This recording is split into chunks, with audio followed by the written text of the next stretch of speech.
The spiritually strongest people in the Lord are those who suffered greatly, yet they forgave all those who hurt them, repented for their pride and sin, and no longer complain and act like they're a victim.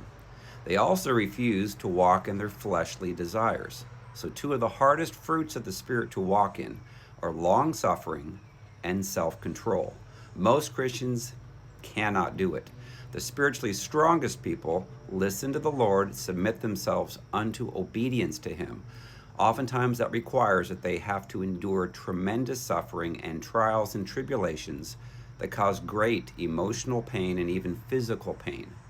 But they must sacrifice their own wants and desires for the needs of others. The spiritually mature don't continue to complain and act like a victim for sympathy and pity when they are an adult. Godly people have forgiven all who hurt them in their past and don't even think about them anymore. They repented for their own pride and sin. They refuse to look at porn or lust after others. They aren't addicted to alcohol, unhealthy food, and other vices. They serve their spouse and children.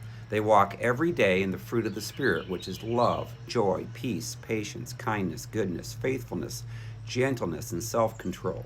They are humble. They walk in sexual purity. They don't lie, and they have a healthy fear of the Lord. So some people were coddled as children, and then they grow up entitled, and as an adult become abusers. So complain about the least little things and want a spouse who babies them, fixes their problems, and ultimately is a slave to them. They are weak spiritually. They have no idea how to help their families to value spiritual things and be emotionally and financially stable.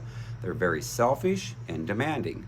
Most had fathers who never led their families spiritually. So without that role model to walk it out, they don't know how to do it themselves. Most people are extremely selfish, sexually impure, demanding, and emotionally abusive, and will command that their spouse submit to them while never submitting to God. In Acts chapter 5, verses 1 through 11, Sapphira submitted to an ungodly husband named Ananias, who caused her to lie to Peter and the Holy Spirit, and then she died. Many men are like King Ahab in 1st and 2nd Kings, who want their wives to get them what they want after they pout.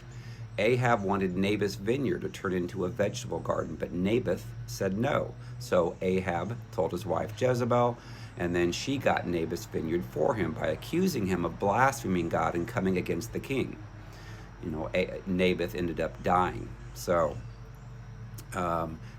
also, men need to get delivered from any spirits of Ahab or Jezebel as well.